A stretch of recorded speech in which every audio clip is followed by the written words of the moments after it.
26 июня 1785 года чеченскими отрядами под руководством шейха Мансура в ауле Алды разгромлен отряд полковника Пьери. В этом сражении в общей сложности было убито до 300 солдат, 9 офицеров, в числе которых был и сам Пьери. Взято в плен около 200 человек.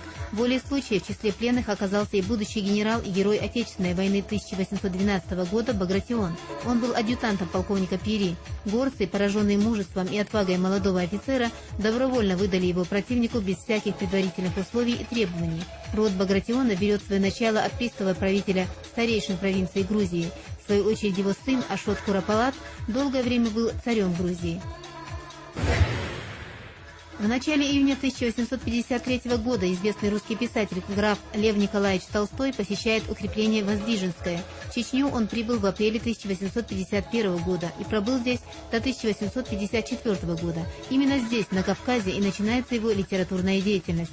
Здесь он завершает свое первое произведение «Повесть детства», с публикацией которой и приходит к нему писательская слава. Впоследствии Толстой скажет, что Кавказ – это испытание силы и достоинства человеческого характера с одной стороны и восхищение бытом кавказских народов, не знавших крепостного гнета, с другой. Толстой остается одним из наиболее любимых чеченцами русских писателей. К примеру, несмотря на то, что в результате 2 войн в республике почти не осталось памятников, памятник Толстому в станице Старогладовская Шелковского района, где когда-то начиналась служба офицера Толстого, сохранился. Здесь же находится и музей писателя, который удалось отстоять мирному населению.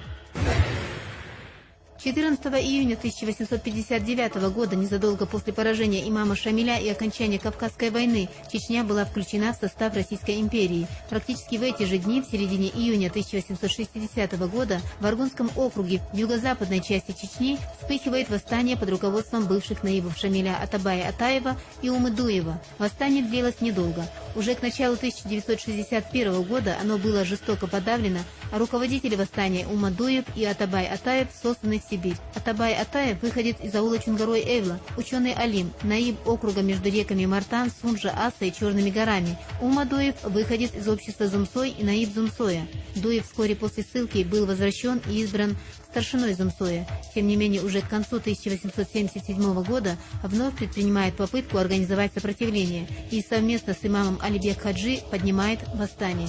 Оно было подавлено, а Умадуев повешен в Грозном вместе с сыном 6 марта 1878 года.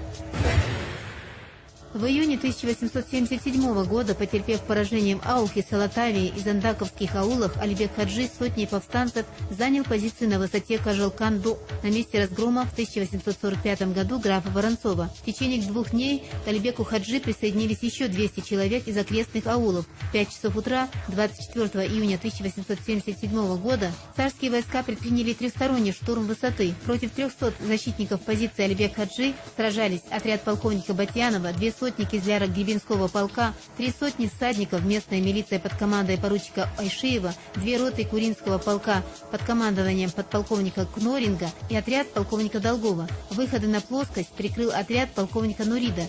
После беспрерывных боев в 8 часов вечера царские войска взяли высоту. Сам Алибек Хаджи прорвал окружение и, оставив на поле боя 40 убитых, ушел в Симсирские леса.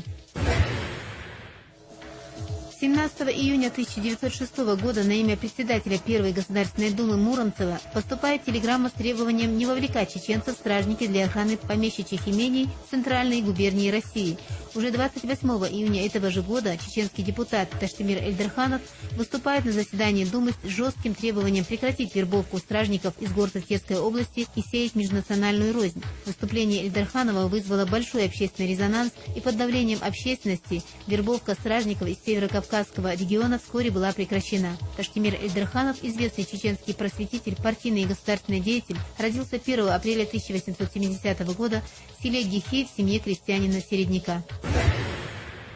В мае 1944 года в целях выявления антисоветских и уголовных элементов среди спецпереселенцев в Казахскую ССР с группой оперативных работников был откомандирован заместитель наркома внутренних дел СССР Круглов. Он был обязан в месячный срок проверить работу местных органов Министерства внутренних дел по осуществлению административного надзора за выселенцами, в особенности в части надлежащего учета поселенцев и обеспечения режима, исключающего возможность побегов. По итогам проверки было решено принять необходимые меры и доложить о результатах непосредственно в Центральный комитет ВКПБ. По результатам деятельности Круглова стало то, что уже к концу июня этого же года было арестовано 2196 спецпереселенцев, дела которых были рассмотрены особым совещанием. Группой Круглова было также создано 429 спецкомендатур НКВД для наблюдения за режимом проживания и оперативно-чекистского обслуживания спецпереселенческих семей.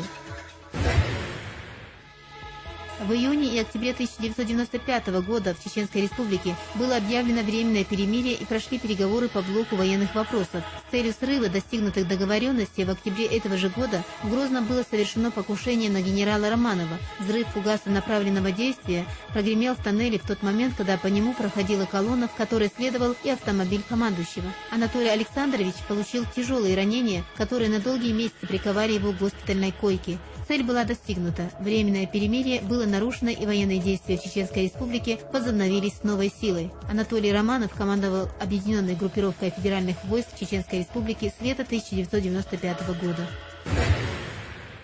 12 июня 2000 года Ахмад Кадыров назначается главой администрации Чеченской Республики, и буквально через пару дней после своего назначения, 14 июня 2000 года, выступает с заявлением, в котором призывает членов незаконных вооруженных формирований прекратить сопротивление, сложить оружие и вернуться к мирной жизни. Этот призыв, по большому счету, и стал своего рода прелюдией инициированных все тем же Ахмадхаджи Кадыровым нескольких амнистий, которые позволили вернуть к мирной жизни более 7 тысяч бывших членов НВФ.